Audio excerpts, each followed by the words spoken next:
And you can scrub through this video as much as you need to, and you can listen to it as much as you need to, but I'm very interested to know where you guys are landing on these. Because just a few takeaways before we move on here.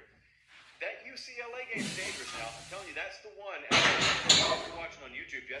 Well, we're going to get our first taste of Bryce Young in meaningful action. And we haven't had that yet. We've seen him, but we haven't had that yet.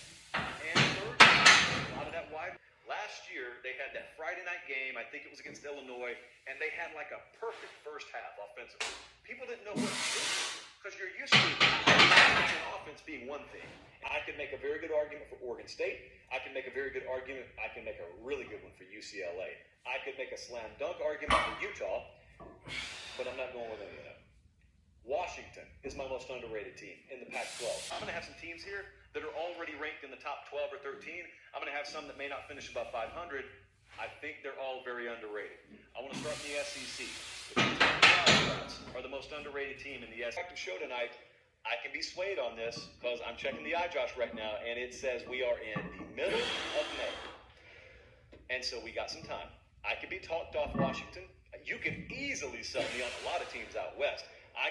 You could sell me on Virginia. I gave strong thought to the University of Virginia. Couldn't get a hold of Jamie Oates today, so he couldn't convince me. But we're taking a roll of the dice here. So let's just assume that those factors play out. At least we get plus. We don't have to get elite, but at least we get a plus sign in the category of head coach, quarterback. Well, then all of a sudden, you went for Sunday morning, and you were at a 45-3 blowout, and you sat there and watched 3 instant classics unfold simultaneously in an empty stadium after your game ended. You want to limit that. Okay, so there may be some big-time teams that we don't get to see as much because we think they're going to be favored by 30 points. Let's go week 1, because we already talked about this week a lot tonight, and I don't know for sure. The late kick schedule draft is essentially this. We are blessed to put a period in that section.